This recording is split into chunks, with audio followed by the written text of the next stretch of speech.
Hi, and welcome back to another episode of the Weir Brothers podcast. This is episode 3. We are recording on Sunday, February 13th. It is Super Bowl Sunday. Taylor, how you doing, brother? Doing good, man. How are you? I'm doing very well, very well. Glad to be back. It's a big day, but I know this is a podcast about video games, but I have to start off with asking you, who do you think is going to win today? Ooh, that is a good question. I honestly don't know. I don't really have a horse in this race. Big Patriots fan over here, as I'm sure you are as well. Yep. But yeah, so I don't really have a horse in the race. I'm probably rooting for the Bengals, only because I don't even know when the last time was they won a Super Bowl. But yeah, they'd probably have been going for it. I know they're a bit of an underdog in this one, so that's who I'm rooting for. I would say if I'm picking a team. Yep, I'm right there with you. Bengals all the way this year. But without further ado, we'll get into the actual podcast. And so this past week, I have gotten countless emails from people asking, what is up with our name? Where did our name come from? Hundreds and hundreds of emails asking that. You don't say. You don't say. I do say. So I thought that we should share with the people how our name came about. How the Weir Brothers podcast was formed and started. Yeah, I just thought that'd be a good little thing to kick off the episode with. It's probably not a bad idea. So do you want me to relay the story? Go right ahead. So I don't remember how long ago it was. We were certainly younger, and we were going to the beach one day. And as a fair-skinned individual, I tend to burn very, very easily when I'm out in the sun. Hate burning. So we go to the beach, and I politely ask my brother, who looks nothing like me. We look nothing like each other. I kindly ask him, "Hey, can you, do me a solid and put some sunblock on my back so I don't burn?" And you reluctantly was like, "Seriously, do I really have to do this out in public?" And I'm like, "Yes, I don't want to burn. Please put some sunblock on my back." So I'm sitting there waiting to have some sunblock put on. And as you start applying the sunblock, all of a sudden I hear from behind me someone shouting, "We're brothers. We're brothers. We are brothers. We're brothers." And that kind of kicked off a inside joke between us for years and years to come. So when the time came for us to form our podcast, we were kicking around some ideas for names. I said, "Hey, how about We Are Brothers?"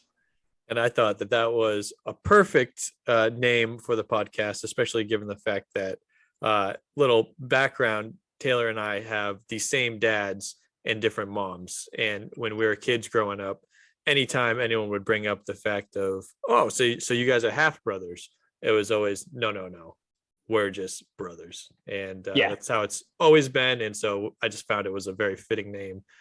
Funny little inside joke, funny little story, but very meaningful at the same time. So that answers the question to all you thousands of emails that I got last week asking about the name. So the beginning of the week, you had hundreds of emails, and by the time we aired this episode, it was up to thousands. It was unbelievable. The feedback has been wonderful. Very popular.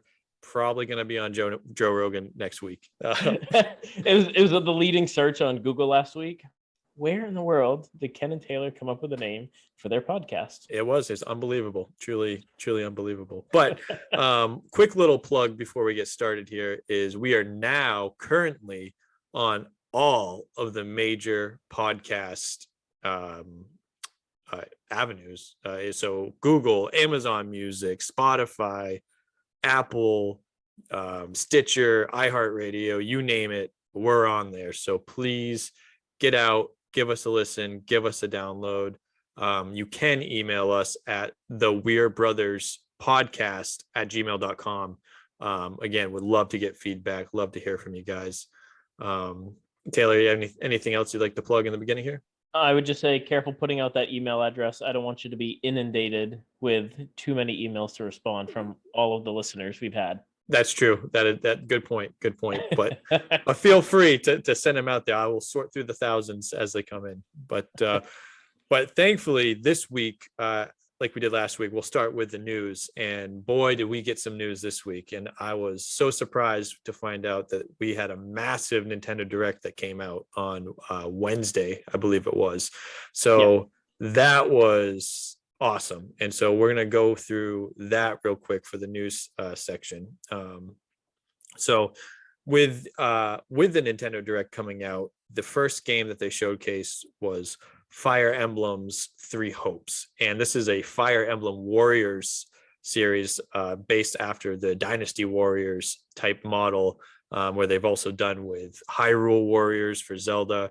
Now this is like a sequel to the Fire Emblem's Warriors franchise. It takes place in the same world as Fire Emblem's Three Houses that came out for the Switch just a couple years ago. That is coming out on June 24th, 2022. Do you have any interest in this game, Taylor, when you saw it? As the Fire Emblem franchise itself, I'm not huge into the whole like strategy turn-based system. But when we were younger, years ago, I remember us playing Dynasty Warriors. I just thought it was a fun game. So in the same sense, it'd be cool to play with some of these characters. And I like that style of just basically button mashing and destroying a ton of people coming at you. I have not played Hyrule Warriors yet. I've heard excellent things about it. That's one I'll probably dive into at some point. But yeah, the characters themselves from Fire Emblem I like. And so getting them into this Warriors type system, I think is going to be a lot of fun for a lot of people. I agree. Yeah, I think it's kind of a game where you don't need to really like. It's a great game to just sit back on the couch and play. You don't need to be, you don't need to be all try hard, lean forward, elbows digging into the chair, focused in to play. It's just a good kind of couch, and it's a good co-op game as well. So yeah, I'm sure a lot of people are looking forward to that. Moving on from there, they showcased, people have known that there's a reboot coming out of the Advance Wars 1 and 2 games that were big for the Nintendo, the Game Boy Advance back in the day. That's the Advance Wars 1 and 2 reboot camp is coming out April 8th, 2022. The kind of new additions to that is all the commanders are now voiced, which is cool. I know you just touched on that you're not a huge fan of the kind of the real-time strategy type games, which obviously Advanced Wars is, but I know it was really popular back in the day, so I found that it was pretty cool that they're bringing that kind of back for the Switch. Very nice, very nice. Yeah, there's a lot to talk about in this direct that came out, and I know we got a ton of games here that a lot of people are going to be interested in that are coming out here over the next couple of months and later on this year. But yeah, anybody who's been into kind of that strategy turn-based series, I know this is a big game for them, and so get a reboot, and especially these additions that are going to be with it. I'm sure it's going to be pretty popular. Yep. And then next they came out and said that No Man's Sky is releasing for the Switch. That's one that has had multiple updates throughout since its release. Kind of had this like huge grand plan when was first showcased back, however X many years ago. And then when it finally launched, it was almost like just this barren wasteland. But they've done a lot of updates to it. So again, another game that personally, I mean, I won't be picking up, but I'm sure some people, a lot of people will be happy to see it hit home on the Switch. Yeah, same here. Like I said, I heard a lot about it when it came out. It wasn't one that I dove into before, but I know it's got a pretty big following right now. Mario Strikers Battle League comes out June 10th. I thought it was interesting. I've never been a huge sports game, a sports fan when it comes to video games, other than NBA, the 2K series and a little Madden here and there, or NFL Blitz back in the day, if you remember having that for the N64. Love me some NFL Blitz. But Mario Strikers is with soccer, and I thought it was interesting. They kind of showcase like kind of like light RPG elements to it, with adding new gear and increased your stats for your players and stuff. Looked like it had some pretty cool, pretty cool kind of elements to it. And obviously they've made soccer games before with Mario, so another game to keep a look at. Is that one you're interested in at all? Yeah, I think so. My son, he's almost 6. I feel like it's a game I could probably pick up and play with him, and he'd have a blast at. Again, I've never played any of these Striker series ones in the past with Mario, but just from the trailer that came out for it, it looks like it could be a lot of fun, and just the elements like you touched on about building gear and building stats. It looks like it could be a lot of fun. So I may pick it up at some point as well.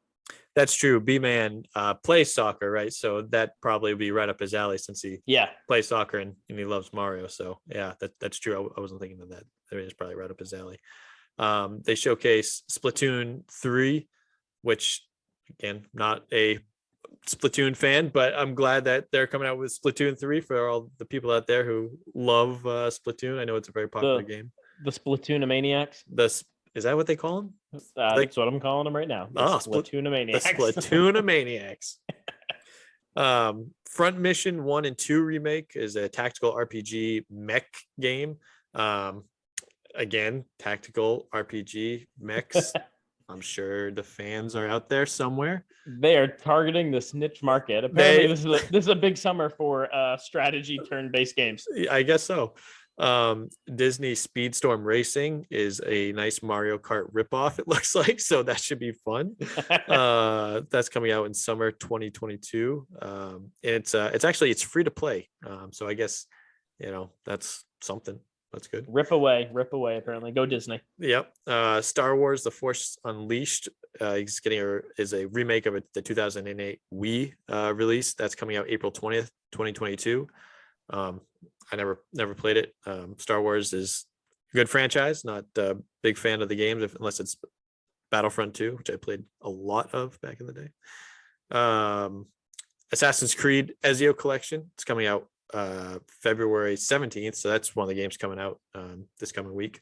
And that's Assassin's Creed 2, Brotherhood, and Revelations is all part of that collection. So I've played Assassin's Creed 2, never played Brotherhood or Revelations. I right there with you. I played I think we both played. Did you play all the way through Assassin's Creed 2? Yes, I did. Ditto. That was a good game. I liked 2 was the first one, the only one I've ever played, but it was a lot of interesting aspects to that game. I think it introduced a lot of kind of really cool features, and just being able bird's eye view of a lot of the landscape and all the stuff that you could do within it. It was a lot of fun. I like that game a lot. This may be one I have to pick up at some point. Yeah, I mean, it's a pretty good 3 games in one. It's hard to beat. That's a good deal. I think it's a good deal. They had SD Gundam Battle Alliance. That's coming out later this year. That's an action RPG kind of battle system. It's like little chibi size Gundams fighting. Little what? Chibi? Yeah, chibi. Okay. Chibi's a word.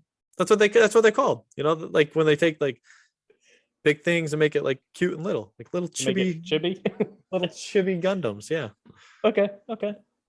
Fair enough. Now, this next one coming up, do you know what this one is? You do, because you're do. reading the transcript that we wrote. Chrono Cross Remaster plus Radical Dreamers. That's coming out April 7th, 2022. You're not getting this one, right? You're not going to pick this one. Definitely getting this one. You're getting this one? I am getting this one. I will tell you, I have I played this on a ROM twice, and the first time I made it through probably over half the game, and my motherboard fried and ruined my whole game. And so a year or two later, I was like, I need to play through this again, and I made it 3/4 of the way through the game, and again I ran into some sort of file save issue, and I got very frustrated. So I will definitely be picking this up when it comes out on Switch. It is the sequel to quite possibly one of the worst games ever made. Worst ever. Yep. Absolutely can't stand Chrono Trigger. Just kidding. It's an amazing game. So I will definitely be picking this up at some point. So I have to say that I mean I've probably played through and beat Chrono Trigger, I don't know, 10, 11 times. But I have never. That's it, man. I have never played more than an hour of Chrono Cross. Never. It's good. There are a ton of characters that you can join your team. It is quite daunting, but what I did play of Chrono Cross, I absolutely loved, and so I will definitely be picking this up, because after having played it as much as I did, I need to find a way to finally finish this stupid game. This is going to be a good way to do it, because they even have some added features in it, such as you're able to turn off encounters. So I don't know if you're familiar with this, but when they have done some re-releases of like Final Fantasy VII, you could enable. It's almost like a couple cheat codes, almost like you could, like, I think, like double or quadruple the speed of battles. You could give yourself like make yourself invincible, so that way you could just play through the game like really fast and not have to worry about the grinder and just play through the story, things like that. So it almost seems like they're giving Chrono Cross that sort of feature if you want. I've only heard them talk about just able to turn off encounters, but I wonder if they'll also give you like a invincibility type thing as well if you want to flip that off and on at certain times, which is cool. But the biggest thing that I thought, well, I'll start with this. From the video that I saw, I thought it looked pretty good. I saw that frame rate kind of stuttering that people were speculating on. Maybe that was just a kind of like an early build of the game, and hopefully on release that'll be smoothed out. But as far as like the graphics and stuff, for certainly a remaster versus a remake, I thought the remaster, I thought it looked pretty good. What'd you think? Yeah, I I agree with you there. It'll be interesting to see what the final product looks like when it comes out. But again, I'm not expecting a like last year I think it was, or the year before, they came out with the Trials of Mana, like an entire remake, whole Yeah, entire redone series. which they Obviously, did a that's not what great job this. with, by the way. Yeah, that was a great game as well. That's not the same thing we're looking at here. So I think they just kind of tweaked and updated a little bit of graphics wise. So either way, I'm picking it up. I'll play through it. It'll be good. Yeah, and the Radical Dreamers edition is really cool because I think for quite a few people out there, they're probably have never heard of Radical Dreamers, and so that's just kind of like what bridges the gap between Chrono Trigger and Chrono Cross, and it's a text-based kind of like, well, not kind of, it's a text-based game that you know pretty cool. Never That'll played be it. interesting. Yeah, Yeah, I'll check that out for sure. it will be. I wonder if they will gear you to play Radical Dreamers before starting Chrono Cross. I don't know. I don't Nobody know. knows. Nobody knows. But yeah, very excited for that. And again, that comes out April 7th this year. And then so Perfect. after that, they showcase the brand new Kirby game, Kirby in the Forgotten Land, coming out on March 25th, 2022.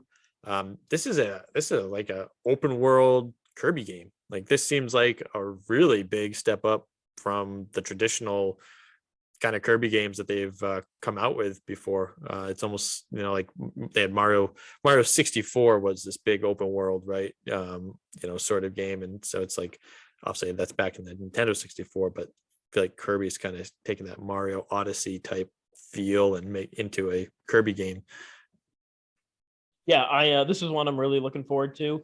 I haven't played a ton of Kirby. I have played the first Kirby game for the NES, and they had Kirby Dreamland, I think it was, for the Game Boy when I was a kid. Those are a lot of fun.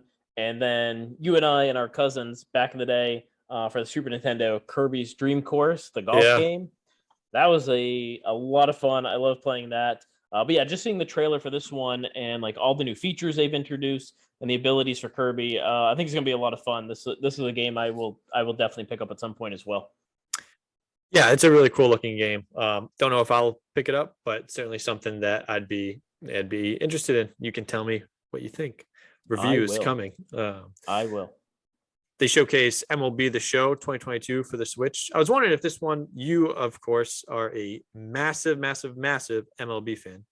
Yes, Not just the game, but the real life game, the real life baseball game. the real life game. You are a very big baseball fan. So this coming out for the Switch, and it has cross content online play with the other Yeah, systems, which I was surprised. I thought that was really cool. Have you played any of the shows?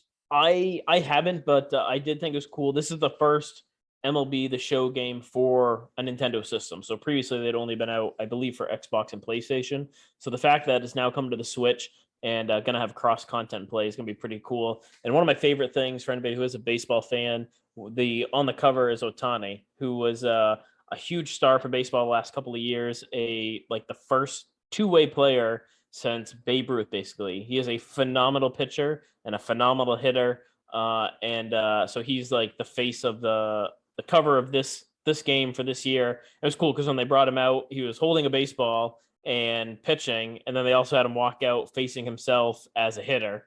So it was pretty cool. He deserves to be the face of the game for certainly this year's release. That's awesome. I did not know that. Yeah, What team does he play for? he plays for the Angels, the Los Angeles Angels. Los Angeles Angels. Very Yeah. cool. Very cool. Well, I apologize. Did you say you're looking to picking this one up? I probably will. Yeah. Yeah. Nice. It's been a while since I played a baseball game, but I'll definitely be picking this one up. Very cool. Very cool. They showcased Kingdom Hearts Cloud version. We touched on it last week on the games that we're releasing. So the direct was just touching on that. I did not realize though at the time that we recorded last week's episode that all the Kingdom Hearts games are just playable over the cloud. I didn't realize that. And maybe I'm wrong. Thousands of emails coming in can correct me. But yeah, so I don't know if this is on an actual cartridge or not for the Switch. They say cloud version, so I'm wondering if you really do just play this. Oh, it's like a digital download. Not even digital download, but like just like pretty much stream it like over the cloud or something. Maybe I'm making myself look really bad here, but I don't know. Let's move on to the next game. Moving on.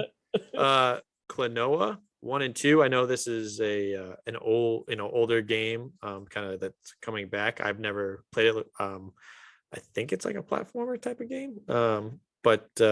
Yep. So they touched on that. The Portal campaign collection. I know for a lot of like puzzle type players, Portal.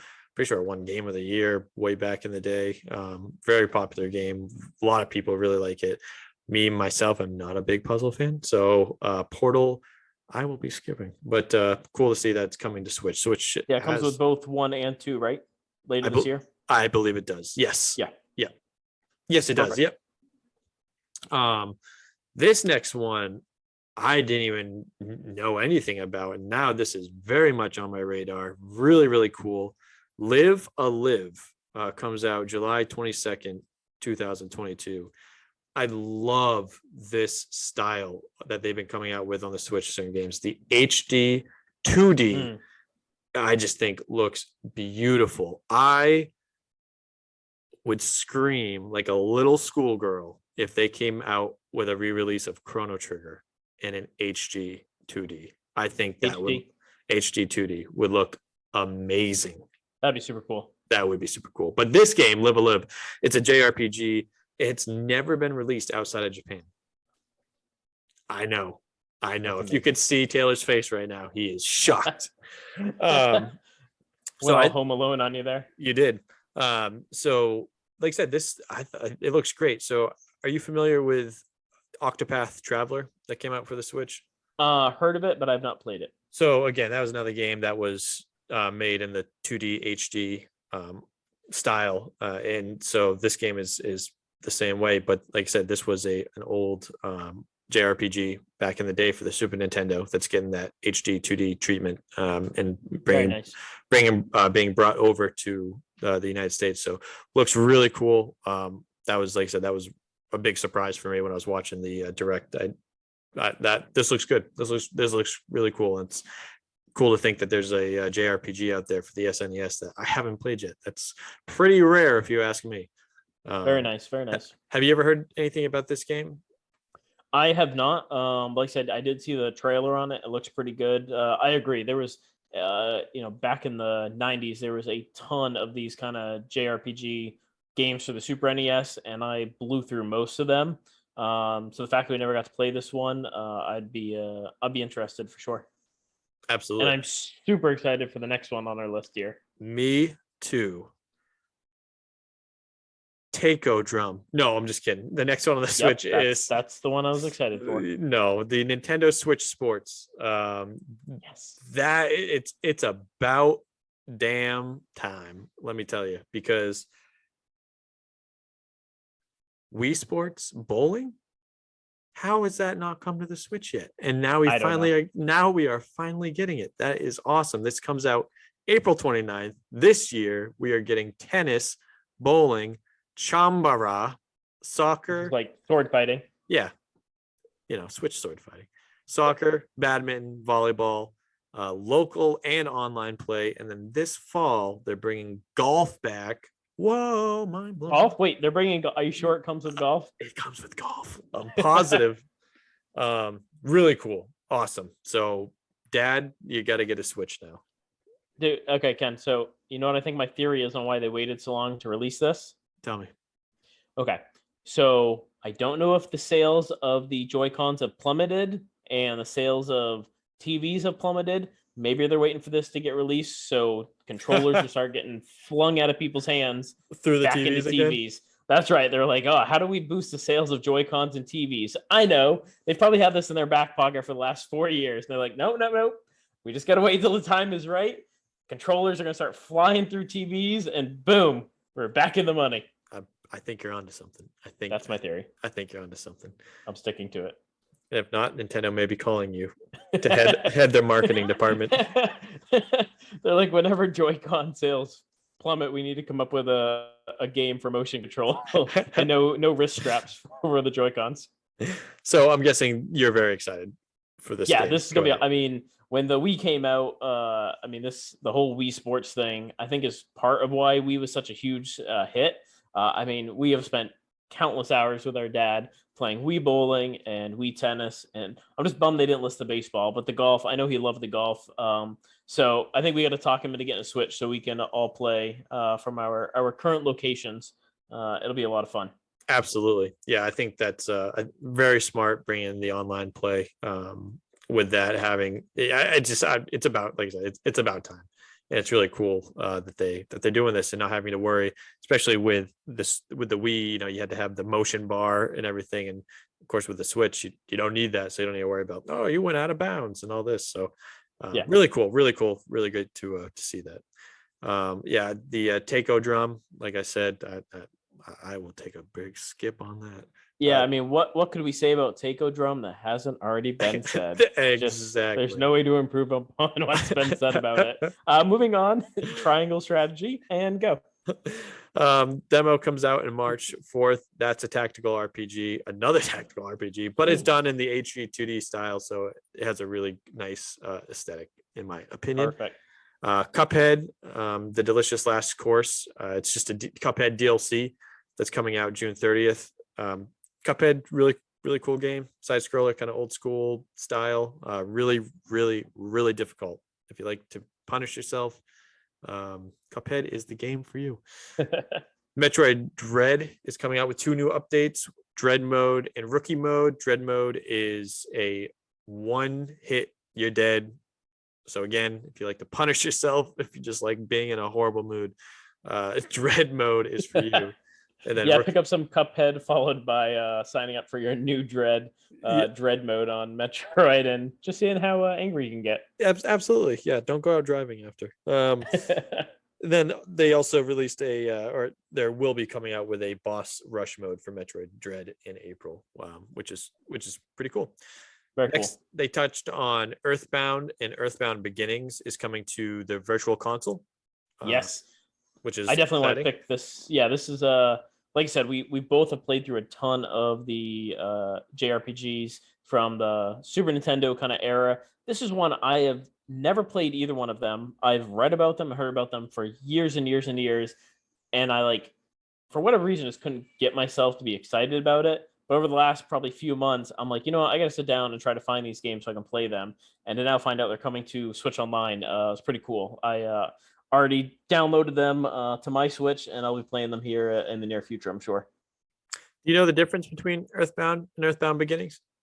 Earthbound is on the NES and Beginnings on the Super NES, but I don't know story-wise what the difference is between them. I'm pretty sure you flip that. I'm pretty sure Earthbound is on the SNES and Earthbound Beginnings is on the NES. That's what I said. I think so. I'm just kidding. That's not what I said, but I Yeah, I don't know the difference between. I didn't even know that there was an Earthbound on the NES. So I didn't either. that goes to show It's you how much I know about that series. all right, moving on. Moving on to Zombie Army 4. That comes out April 26, 2022. Demon Slayer was announced after that, which is just a fighting game from the anime series Demon Slayer, which is an awesome anime series, by the way. Actually, tonight, I believe, is the season finale of the Entertainment District arc for Demon Slayer. But moving right along from that, they have Lego Brawls, which comes out in June. 2 Point Campus. Yeah. Do you know anything about this game? No, it's a business simulator. I saw it I saw it on the Nintendo Direct, and I'm like, what in the world is this 2 Point Campus? So I googled it the other day. Yeah, apparently it's a business simulator game. So that just must be absolutely riveting. Yeah, maybe you're trying to be like Elon Musk or somebody I like pre-ordered that day. that. Did you know? No, I didn't. Very cool. Mario Kart 8 Deluxe is getting a big DLC. Yeah, this is Yeah. very interesting. I'm sorry, I didn't mean to cut you off. It's good. This is interesting. I think it'll be interesting to see how this plays out in terms of how they're releasing this over like a year and a half. They're releasing a bunch of new tracks coming out for it. It's just kind of cool, I think, to keep interest in the game as well. I agree, and I've been a big fan. We both have of Mario Kart through the years, so it's cool that they're bringing back a lot of the tracks. I don't know, it may even be all of them are just reprised tracks. I don't know if any of them are brand new. Yeah, I think some are new, but a bunch of them are basically updates to ones from the Super NES and 64, DS, all those. Yeah, so it's cool to see. There's a bunch of these tracks that I saw where I'm like, oh, this looks really familiar. So it's 6 waves of 8 courses through 2023. Yes. So that's it's a lot of courses over a good length of time. It is $24.99 if you just want to buy the DLC alone, or if you have the expansion pass membership, which includes like the N64 virtual console, you get the DLC for free. So that's not bad. There's that. That's not bad. Last game on our list. Yeah, for the Direct, which was awesome, huge surprise, big fan, Xenoblade Chronicles 3, and it was an even bigger shocker with the fact that it is coming out this year in September. Big fan of Xenoblade. Have not beat Xenoblade Chronicles number 1, but did play through and beat Xenoblade Chronicles 2. Love that game. Thought it was fantastic. Really excited to see what they do with Xenoblade Chronicles 3. Yeah, so that's exciting. Really, really big fan. Glad to see it's coming out in September. Yeah, I've heard you talk about them for a while. I haven't experienced either one of the first 2 yet, but I've heard nothing but great things about the second one that you mentioned. So this one will probably be on the list down the road as well. Absolutely. So that was the big news for this week. I thought it was a good Direct. It was 40 minutes long. That was a lot of stuff to get through with the Direct, but yeah, it was pretty good. Excited to see, and I know a lot of people out there were kind of speculating that they were going to be showcasing Breath of the Wild 2 in the Direct, but since they didn't touch on that at all, it's safe to say that they will probably just have a Direct solely based or solely focusing on just Legend of Zelda Breath of the Wild 2 in a few months, if I were to guess. Yeah, I would agree with that. It's I know a highly anticipated game coming up. I am very much looking forward to the second one. First one was absolutely amazing. I remember you pushed so hard for me to get the game, and you raved about it, and I did. Loved it. I played through all of it. I beat the game. Ken, did you play through the whole game and beat it? I played through parts of the game. Oh, did you now? Never beat it, but boy, was it fun. I just couldn't get past the breaking weapons. If you could just turn off the weapons, and I know it's really not that big of a deal, but if you know what, it's fine. See, for me, that's one of the things I loved about it, because in most games you find weapons that you never ever use, and I feel like this forced me whenever they would break, I'm like, oh, I'm just gonna save some of these big ones. Which again, I also saved a ton of like heavy hitting weapons and then never used them because I was always afraid I was gonna break them. And I'm like, I gotta save these for some main bad guys, and that never ever came to fruition. But I did like that the weapons broke. It was probably one of my favorite things about the game. So there's that. There is that. So yeah, so look forward to Breath of the Wild 2, more info coming out on that on the horizon. Yeah. So the new games that are coming out this coming week are just a few. Speaking of Dynasty Warriors, we have Dynasty Warriors 9 Empires coming out February 15th for the PlayStation 4, PlayStation 5, Xbox Series X and S in one, Switch, Stadia, PC, you name it. Dynasty Warriors 9 Empires is coming out for it. Create custom commanders, conquer territories, and build an empire in Dynasty Warriors 9. Yeah, Dynasty Warriors Empires is kind of like a different take on the Dynasty Warriors series. Pretty much very similar things, but with some sort of tactical esque stuff to it. Yeah, I know, tactical games all over the place.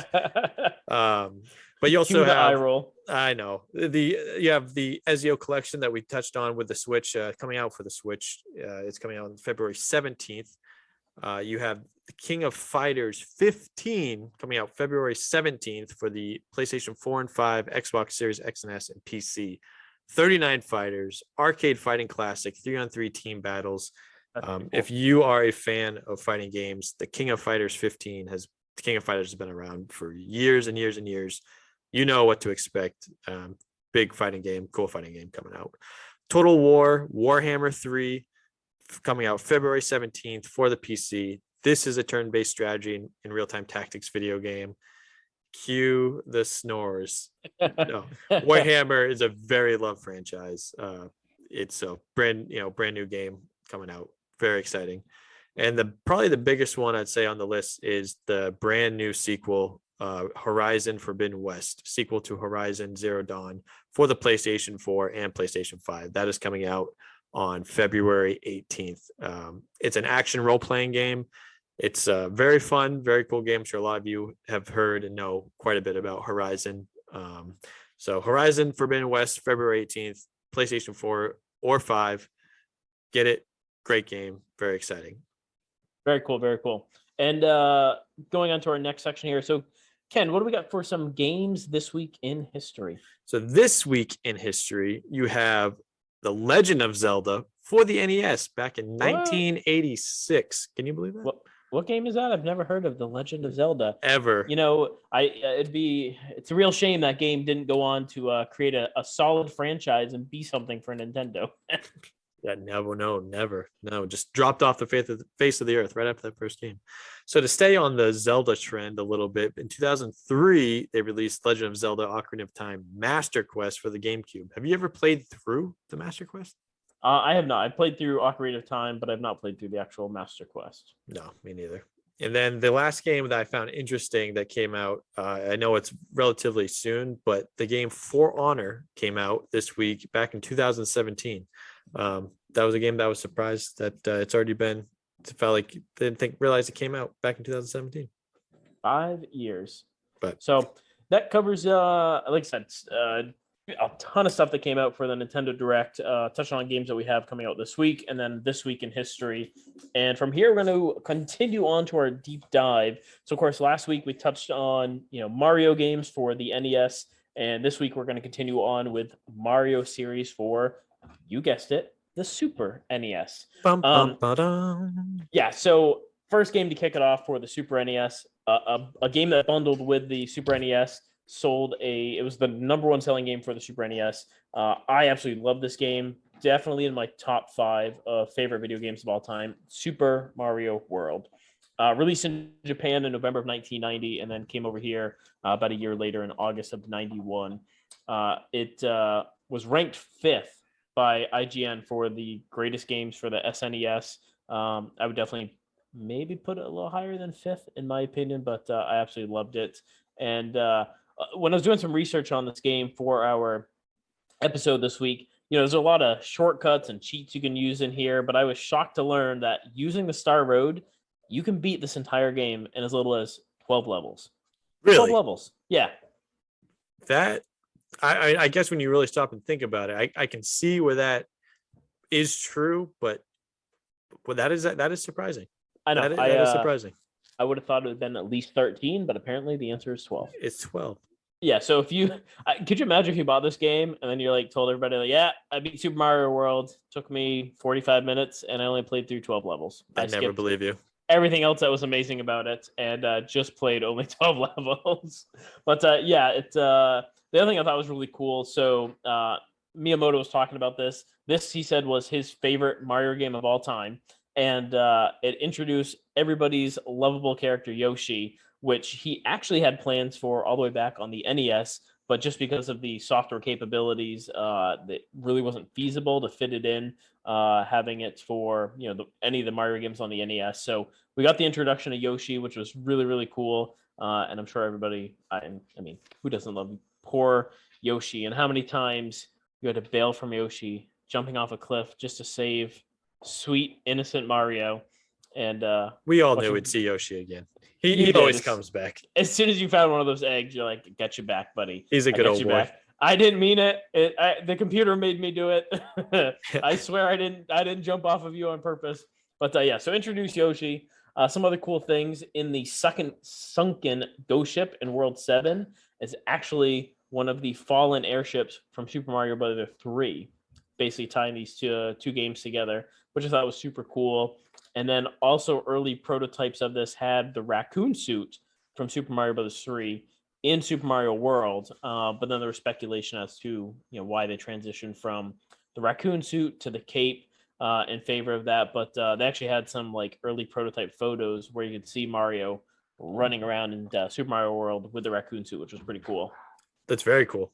That is very cool. And I did not know that about the ghost ship. It's actually interesting that is brought up because the ghost ship is actually my favorite level from Super Mario World.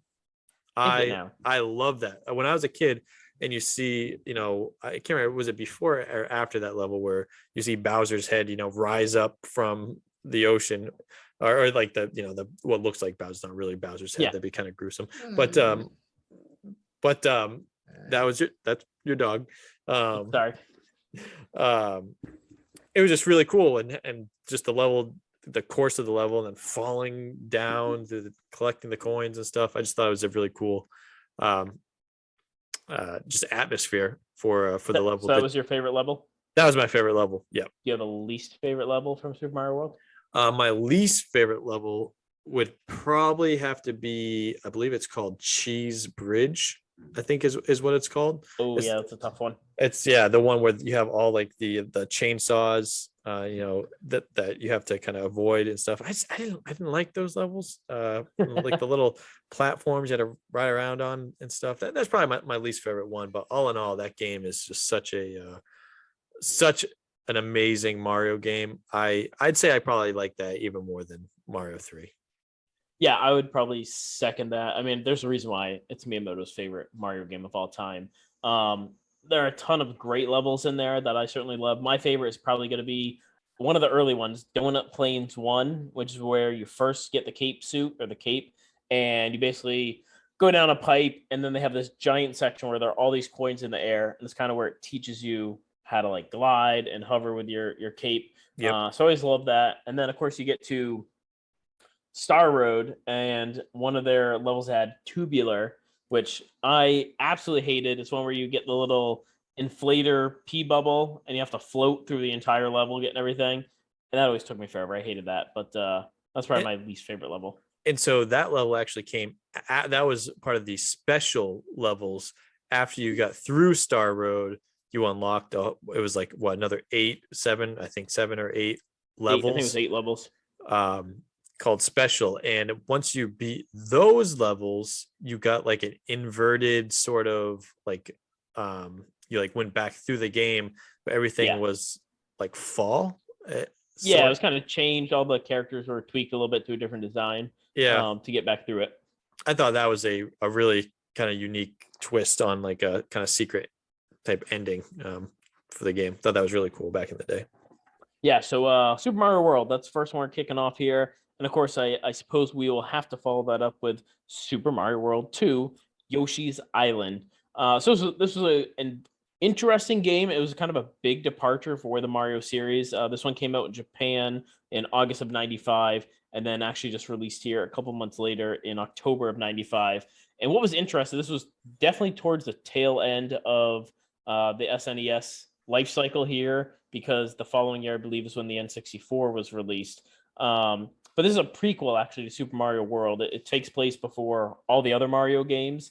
And one interesting fact is this also introduces us to the return of the POW block from Super Mario Brothers 2. Not the Lost Level Doki Doki Panic reskin that we got over here. So that was pretty cool. They also introduced Yoshi's famous flutter that was around so much after this, where you kind of hover in the air and kicks his little feet and flutters a little bit. And the other thing that was interesting is they had what was called an FX chip that Super Nintendo used on a bunch of their games throughout development. And this was actually one of 3 games that used the sequel to that, the FX2 chip. The only other 2 games that used it was a small game called Doom. Never heard of it. It was ported over, and then also Winter Gold, which I'm positive you've probably never heard of. I've never heard of Winter. Yeah, Is it? I never heard of I'm either. guessing it's an Olympics game. It is yes. Yeah. So this FX2 chip was pretty cool. It just allowed them much more kind of processing power, what they could produce. But again, this was right at the tail end of its life cycle. But going through some of the deleted stuff from the game, there was apparently a sprite in there for a deleted Donkey Kong character that would shoot barrels at you. And the other thing, when I was doing research for this, it was very, very interesting, is because this game was so different, a lot of it was all kind of like look like crayon kind of drawn characters and sprites that they put into motion. When they first were developing this was shortly after the Donkey Kong Country series had come out and was just a huge hit for Nintendo. And they actually went to Miyamoto and said, we don't really like the style that you're doing this Yoshi's Island in. We want it to look more like Donkey Kong Country. And instead of conforming to that, he went hard in the paint and went even further in the direction away from it. It was like, this is the game I'm going to make. Here it is. Like it or leave it. I'm Miyamoto. And it got produced and made. And that's why it's just such a divergent from kind of all the other Mario games before it and just how the characters were and the drawings. But what are your thoughts on Super Mario World 2? I liked it. Certainly, like you said, it is very, very different. It's kind of you always have like this anxiety, especially when you get hit and baby Mario goes into like the bubble and you have to catch him and stuff, and he's crying and you're like, why is this happening? But it's really cool. It really puts Yoshi, obviously, I mean, Yoshi kind of is like the main character in that game. It's really cool that it takes place at the beginning of the Mario timeline, I guess, if there is one. So like I say, yeah, it was a really kind of cool departure for the series. It's amazing how many times Mario has almost been able to kind of reinvent itself with a different style of games, but still have that Mario feel to it. It's really cool how many times they've been able to do that and keep going. But yeah, it's a cool game. I don't think I've played it more, or I should say I haven't beaten it more than once. I've played ROMs and emulators of it and rented it when I was a kid, but I think I've only played through it and beat it actually one time. But yeah, it's a very cool game. Like I said, the art style is the most probably unique thing about it. It'd be interesting to see what it would have looked like if it had more of that Donkey Kong look to it versus the kind of cartoony art style. I kind of agree with Miyamoto on this one, though. I feel like this is the way it looks is very much more a Mario feel type of game. I don't think it would have maybe done quite as well if it had that Donkey Kong sort of look, although Donkey Kong is an amazing game. Yeah, I'm sure somewhere down the line we'll be talking about the Donkey Kong series in a further deep dive. But if we had to guess, but this is one I tried playing like once or twice and I couldn't get into it, but after having done like more research on it and reading about it, this is one I think I'm gonna have to pick back up and certainly play through. It intrigued me more so than I had before after doing research on it. But yeah, a great game. Again, just too bad it was kind of at the end of the life cycle for the SNES. I believe they have it for the virtual console, right? Yes, They have it out on the virtual console for the Switch. that's probably where I'll jump into it and play it. So moving on from Super Mario World 2, we have Super Mario All Stars. We touched on this a little bit last week. This came out in July of '93 in Japan, and then came out in August of '93 here in North America. But the big part of Super Mario All Stars, which we touched on last week, it was the first Western release of the Lost Levels, the true Super Mario Brothers 2. But basically, all of them came with updated graphics, updated music, and you could save the games anywhere. So Super Mario Brothers 1, 2, and 3, plus the Lost Levels. And then about a year later, they reintroduced it again with Super Mario World included as part of it. And one thing that I thought was really, really cool, when they updated all the graphics, they also introduced something called parallax scrolling. Ken, do you know what that is? I do not. Why don't you go ahead and explain it? So, not to get too deep into it, but basically, it adds depth perception to games. So, items further in the background would scroll by at a slower pace than items close to the foreground.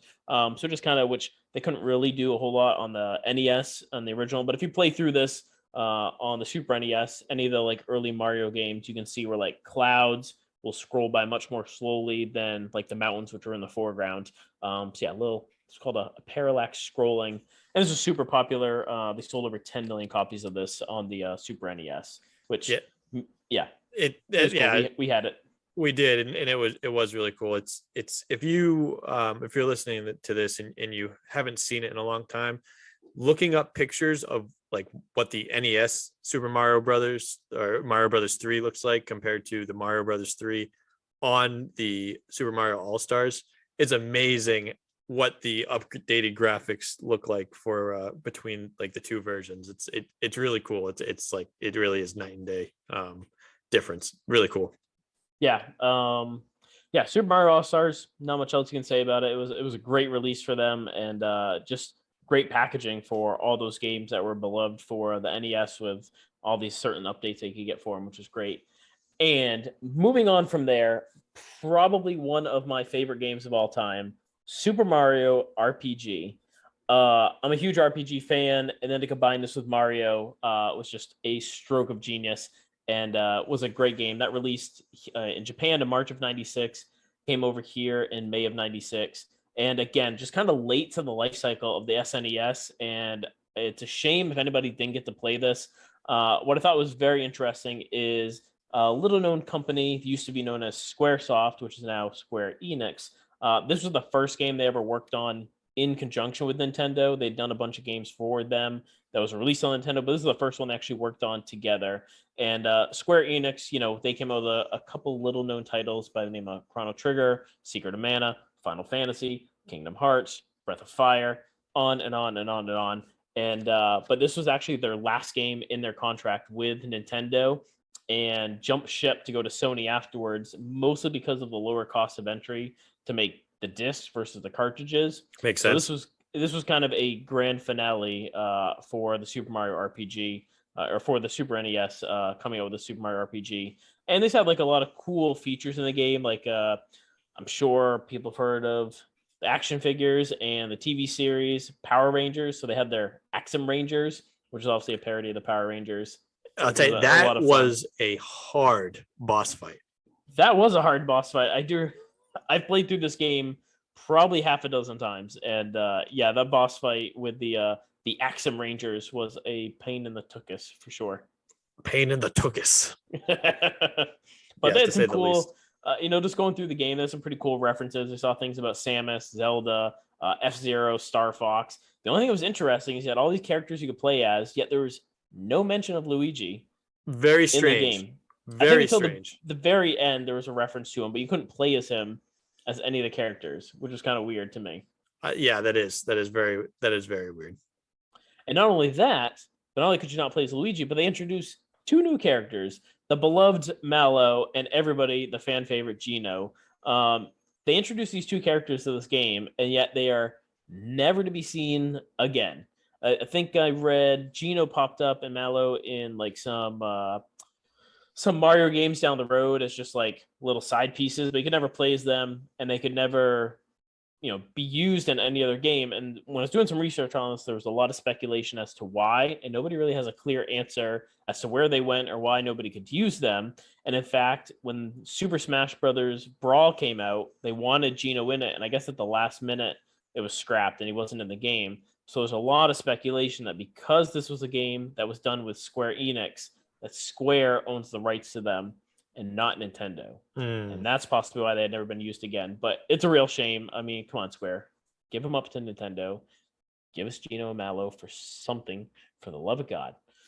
But, yeah, I think we deserve it because people love, especially Gino. I mean, they were great characters. It is a real shame that they haven't been able to be seen again in the Mario sort of universe. But yeah, I agree. It is an awesome game, RPG. I remember finding out when you get Bowser in your party and you're actually your arch rival is now a part of your party and you get to use them. It was almost like in Chrono Trigger when you get Magnus on your team. It feels really cool. And the best party was of course always Mario, Peach, and Bowser. Always the strongest party in that game. Yeah. Bowser, he was a brute. Mario's kind of your all-around guy, and then Peach healing with a frying pan and her little umbrella whacking people. But it's definitely my top 5. One of my top 5 favorite games. I could play that game over and over and over again and have several times. Yeah. So moving on from there, a little departure from kind of the traditional platformer Mario games, we get Super Mario Kart, which went on to spawn a ton of games after this as well. But again, kind of the OG of the kart racing game, Super Mario Kart, released in Japan in August of 92, came here in September of 92. So many fond memories between you and I and our cousins playing this game. I remember, I don't know who was it. One of our cousins had the adapter where we could actually plug in 4 controllers for the Super NES, and then all 4 of us would play the balloon battle mode, and we could just play this for hours and hours. But you had your GP mode where you could unlock all the tracks. They had a time trial, they had versus mode, and of course the balloon battle, which was awesome. Tons of characters. You had Mario, Luigi, Peach, Yoshi, Toad, Koopa Trooper, Bowser, Donkey Kong. And what I really liked is how each person had kind of their strengths and weaknesses. Some of them had like hard acceleration, some of them could corner well, some of them had top speed, some of your guys were like all around guys. So a lot of fun. Everybody had their favorites that they like to use for sure. Ken, who is your favorite character to play as? My favorite character was Koopa Troopa and Yoshi. Those were my 2 favorites. Mine too. I felt like they handled well. They gave you decent acceleration. Probably gave you your best chance to win, I felt like. But yeah, those were my top 2 that I would go for as well.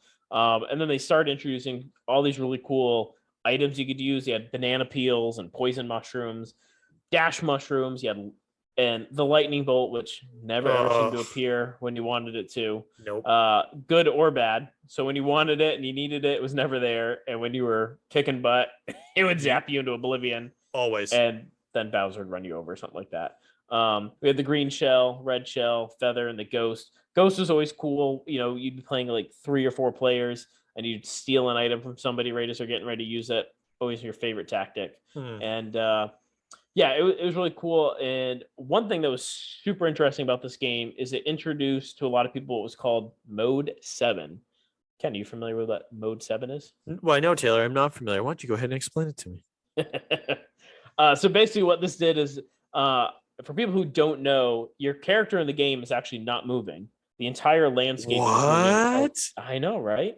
So the landscaping in the game, the track is moving around you. And this allowed them to basically much more processing ability for the characters. It was a lot harder to process one character moving around a landscape than the other way around. So it worked very well. They used this in a bunch of other games as well. F-Zero used it. Chrono Trigger used it in a couple capacities.